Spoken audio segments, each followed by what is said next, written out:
todos, estamos de volta aqui com mais uma aula falando sobre conceitos de segurança da informação e agora o assunto que nós vamos descrever, como está aí na tela, é o assunto sobre os vírus de computador.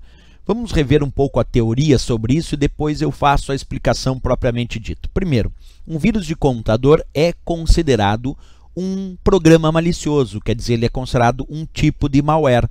Ele é um programa que pode ou causa algum dano no sistema. Mas para ele ser considerado vírus de computador, ele precisa ter basicamente duas características. Para ser vírus de computador, primeiro, ele precisa de um hospedeiro para funcionar. Isso quer dizer que o vírus de computador não funciona de forma independente.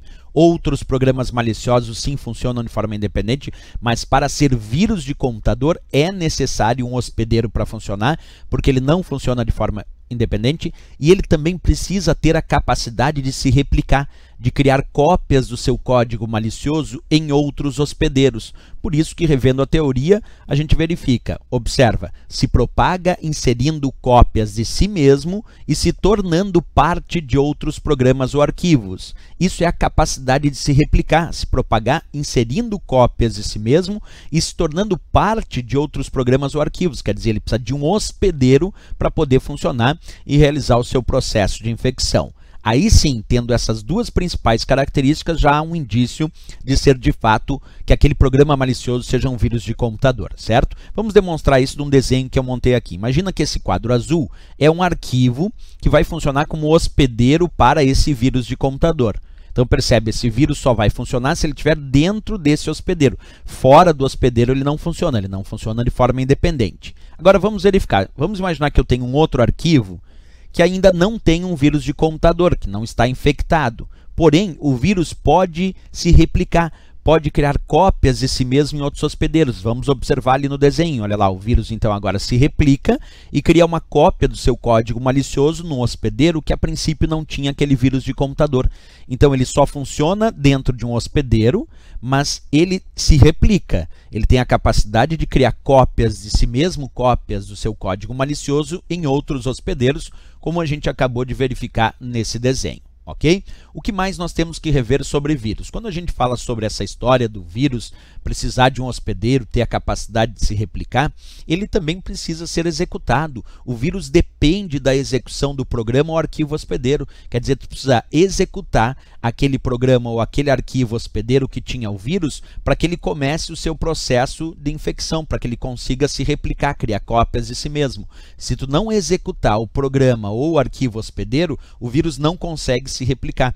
Então ele necessita da execução ou do programa, se ele for um vírus de programa afetando um arquivo executável, ou simplesmente tu abre aquele arquivo executando um arquivo dentro de algum programa, e isso também sugere a execução do arquivo e o vírus também pode realizar o seu processo, ok?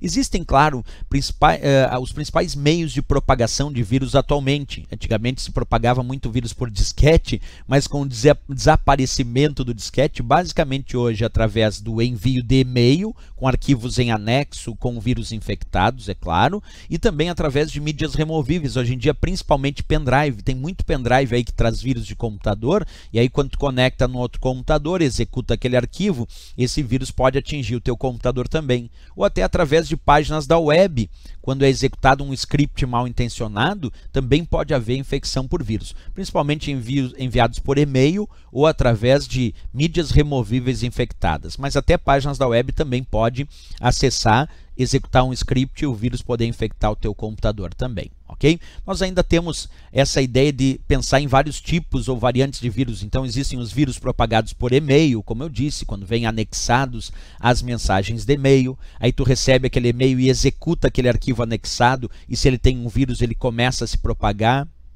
Outro tipo de vírus são os vírus de script. Esses são famosos por serem executados automaticamente, que o usuário acaba executando, porque o teu navegador executa um script, que é o próprio vírus, e ele acaba entrando em execução e infectando o teu computador. Então, às vezes, nem foi todo o teu desejo. O navegador, por algum tipo de configuração, acabou executando aquele script que era o próprio vírus. Esses são os vírus de script. normalmente construídos em alguma linguagem de script. Temos também os vírus de macro, que são aqueles que infectam os arquivos tanto do Word, do Excel, do PowerPoint. Quer dizer, os vírus de macro infectam arquivos de programas de pacotes Office que possuem esse recurso macro ativado. Temos também os vírus de telefone celular, hoje em dia bem famosos, né? Propagação de vírus de computador através de telefones celulares também é comum, até mesmo através de mensagens. Os vírus de programas, aí sim aqueles que infectam os arquivos executáveis, que são os arquivos que executam as aplicações, principalmente uma extensão chamada exe.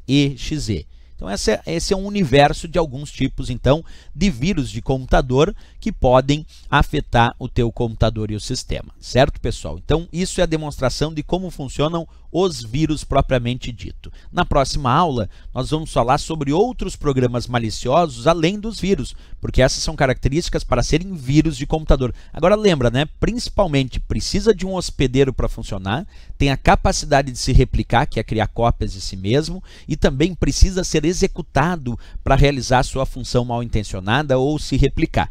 Características aí que demonstram que é, de fato, um vírus de computador. Certo, pessoal? Então, até a nossa próxima aula. Se gostou do nosso vídeo, não esquece, marca gostei e também se inscreve no nosso canal. Valeu, até a próxima.